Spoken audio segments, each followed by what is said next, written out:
Halo, assalamualaikum. Balik lagi sama aku Hana. Kali ini aku mau cerita tentang pengalaman aku magang di kantor pajak. Jadi waktu tahun 2018 aku pernah magang di salah satu kantor pajak yang ada di kota Bandar Lampung. Nah, aku magang itu mulai dari bulan 27 Desember sampai Maret, jadi sekitar 3 bulan ya, 3 bulanan kehitungnya.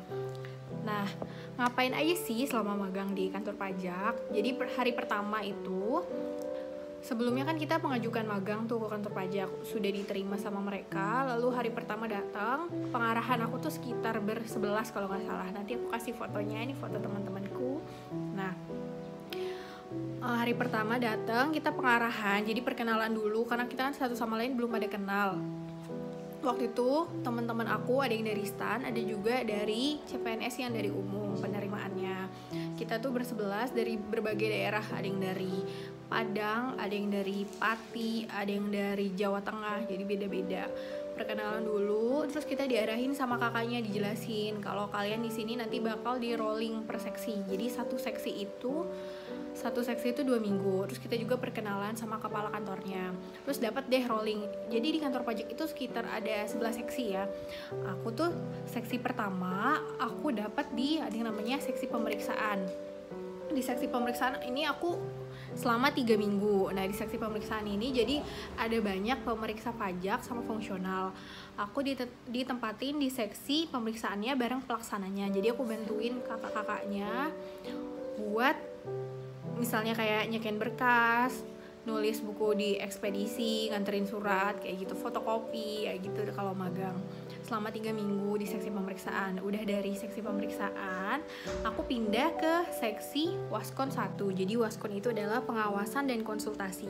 Karena kantor pajak itu kan penggalian potensi pajak dari setiap orang, setiap wajib pajak dibagi ada 4 waskon 1 sampai waskon 4.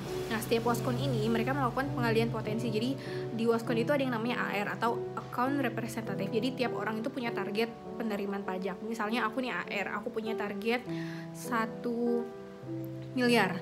Nah, jadi dalam 1 tahun itu bagaimana caranya aku menggali potensi terhadap wajib pajak supaya target itu bisa tercapai. Misalnya ada wajib pajak yang harusnya membayar pajak, diberi peringatan, diberi himbauan gitu. Nah, waskon ini ada sampai 4 di waskon, tapi aku sebagai anak magang di waskon itu tugas aku adalah lebih ke administrasi, jadi bukan ke teknisnya. Misalnya ngurusin surat masuk, surat keluar, scan berkas, antar berkas, fotokopi, bagi-bagi surat ke AR-nya kayak gitu. Nah, selanjutnya aku seksi ketiga adalah pelayanan. Ini seksi yang paling seru menurut aku karena sesuai dengan passion aku. Jadi di seksi pelayanan itu ada yang namanya TPT, tempat pelayanan terpadu. Nah, aku 2 minggu di seksi pelayanan sama partner aku. Jadi minggu pertama aku di TPT-nya, jadi bertemu langsung dengan wajib pajak, melayani pembuatan NPWP, melayani orang yang mau lapor SPT tahunan, SPT bulanan. Terus minggu keduanya aku di back office. Dua-duanya ini ada pekerjaannya. Jadi ketika 1 minggu aku di TPT, aku belajar gimana caranya membuat NPWP, bikin EVIN. Terus tuh ada permohonan wajib pajak, misalnya pindah, perubahan data, perubahan alamat, kayak gitu. Terus minggu kedua aku di back office. Back office itu bantuin kakak-kakak. Jadi dari depan itu kan sumber pusat penerimaan berkas. Ketika ke belakang berkas itu diproses, kita sortir. Ini berkasnya dikerjakan oleh seksi ini gitu. Jadi pelayanan itu sebagai pintu masuk utama dari berkas-berkas yang ada di kantor pajak. Nah gitu. Terus selanjutnya setelah dari pelayanan aku pindah ke seksi ekstensifikasi. Kalau di seksi ekstensifikasi itu aku lebih ke membantu wajib pajak membuat NPWP. Kalau di pelayanan itu ada pembuatan NPWP juga, tapi untuk yang kayak karyawan perusahaan. Tapi kalau yang extend itu pembuatan NPWP untuk UMKM atau orang yang berdagang atau berusaha. Nah, untuk pengenaan pajaknya itu beda antara di seksi NPWP di seksi pelayanan sama NPWP di extend. Kalau di extend itu kita tanya omset per bulan tuh berapa gitu, karena kalau usaha itu kan omset yang didapat tiap bulan beda-beda. Nah, besarnya itu 0,5% dari omset yang didapatkan setiap bulan. Jadi ada pembayaran pajak per bulannya untuk yang UMKM. Nah, selanjutnya habis dari seksi extend 2 minggu kemudian aku pindah tuh ke seksi Waskon 2, 3, 4. itu aku lebih ke administrasi. Kalau kita magang di seksi waskon, kita lebih pegang di administrasinya, karena untuk teknisnya sendiri itu sudah ada AR, karena kita juga kan anak baru tuh magang. Terus itu seksi terakhir aku di kantor pajak waktu aku magang, karena bulan selanjutnya aku dipanggil buat latsar atau pelatihan dasar CPNS, dan berakhirlah masa OJT ku di kantor pajak Bandar Lampung. Nah, apa sih yang paling menarik dari magang di kantor pajak? Kalau aku, karena aku suka bertemu dengan banyak orang, aku suka mendengarkan cerita mereka. Menurut aku yang paling berkesan itu waktu di seksi pelayanan. Apalagi jadi setiap bulan Januari sampai bulan Maret itu kan kantor pajak ada SPT tahunan. Nah, SPT tahunan ini banyak orang dari berbagai profesi yang mau lapor pajak. Nah, kita sebagai anak magang atau OJT, kita itu ada judul piketnya buat bantuin mereka. Sebelumnya kita diajarin dulu gimana caranya lapor pajak lewat e-filing, gimana caranya bikin e-fin, gimana caranya melayani wajib pajak. Nah, seru banget untuk jadi tim SPT tahunan itu. Jadi kita benar-benar mendengarkan cerita mereka, keluhan mereka, melayani permohonan mereka bertatap muka secara langsung. Nah, menurut aku yang paling seru itu. Nah, selain itu juga di kantor pajak gak cuma kerja di kantornya aja, karena kantor orang pajak ini kan orang lapangan juga, harus tahu keadaan di lapangan gimana. Mereka juga ada yang namanya ST atau surat tugas. Aku pernah diajakin sama salah satu kakak tingkat, Hana mau gak ikut ST. Jadi waktu itu SPT tahunan aku bantuin mereka untuk jaga loket SPT di mall, salah satu mall. Jadi kita buka pojok pajak gitu di mall. Jadi orang-orang mau lapor pajak nggak mesti harus ke kantor pajak, tapi bisa di loket pajak itu, di pojok pajak itu. Nah, selain itu, kegiatan SPT ya, di kantor pajak juga ada yang namanya DJP Bugar.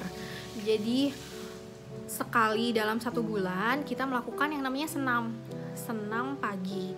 Dan yang paling seneng itu adalah dapat makanan. Anak magang dapat makanan, enak banget, makanan gratis, nggak perlu beli, karena setiap ICV Bugar itu kita pasti dapat snack kayak gitu. Nah, selain senam itu juga kita ada upacara. Jadi kalau di kantor pajak itu diadakan upacara setiap tanggal 17, 1 bulan sekali itu melakukan upacara. Aku dan teman-temanku yang OJT itu ada yang ditunjuk jadi dirijen, ada yang ditunjuk jadi pembaca doa, ada yang ditunjuk jadi MC. Nah, jadi kemampuan kalian yang kalian pelajari di kampus itu kepake juga ketika kalian magang. Kayak gitu. Yang paling berkesan apalagi sih, kakak-kakaknya itu baik-baik dan suka neraktir. Waktu aku mau latsar itu kan kita perpisahan tuh, udah selesai masa magangnya. Kita diajakin kakak-kakaknya makan-makan, ditraktir, perpisahan gitu. Kakak-kakaknya baik-baik banget. Menurut aku selama 3 bulan magang di kantor pajak, apa aja yang aku dapetin? Yang jelas ketika kita magang, kita itu harus siap membantu. Jadi yang pertama itu tawarkan bantuan kita ke kakak-kakaknya atau ke pegawainya. Jadi ada yang bisa dibantu kak gitu. Nanti ketika mereka ngelihat kita open menawarkan bantuan, mereka juga nggak ragu buat nawarin kita kerjaan itu. Terus tuh kita jangan pilih-pilih kerjaan, walaupun cuma diminta tolong dek fotokopiin ini. Tapi kan ketika fotokopi kita melihat berkasnya, kita bisa tanya, ini berkas apa kak, ini gimana, kita bisa tanya ini maksudnya apa kak, fungsinya apa, kayak gitu. Mau disuruh nyeken, kita kan belajar, ini penting loh, nanti ketika kerja kita tuh harus tahu gimana caranya nyeken. Mau disuruh fotokopi, pokoknya kita bantu aja. Kira-kira kita kakak-kakaknya itu minta tolong kita apa, mau disuruh antar berkas. Nah, selain itu juga jangan lupa kita tuh buat tanya. Kalau misalnya kita pengen tahu, tanya. Jangan ragu buat nanya. Karena kadang kalau misalnya kakak-kakaknya tuh sibuk, mereka tuh lupa gitu. Karena itu kan udah rutinitas mereka. Ketika itu udah jadi rutinitas, menurut mereka itu hal yang biasa buat mereka. Tapi kalau itu hal yang baru buat kita, jangan sungkan, tanyain aja. Karena insya Allah pasti dijawab kok sama kakak-kakaknya gitu. Terus tuh apalagi yang paling berkesan, Kayaknya itu sih, teman-temannya juga seru, alhamdulillah teman-temannya seru-seru, dan itu dari seluruh Indonesia, dari macam-macam daerah, nggak cuma dari Bandar Lampung aja. Kayaknya itu aja cerita magang aku selama di kantor pajak. Kalau misalnya teman-teman ada yang mau magang juga di kantor pajak, atau mau tanya-tanya gimana sih kak, ini tuh apa sih kak maksudnya, bisa tanya-tanya di kolom komentar. Semoga video aku bermanfaat untuk teman-teman yang ingin magang di kantor pajak. Terima kasih. Wassalamualaikum warahmatullahi wabarakatuh.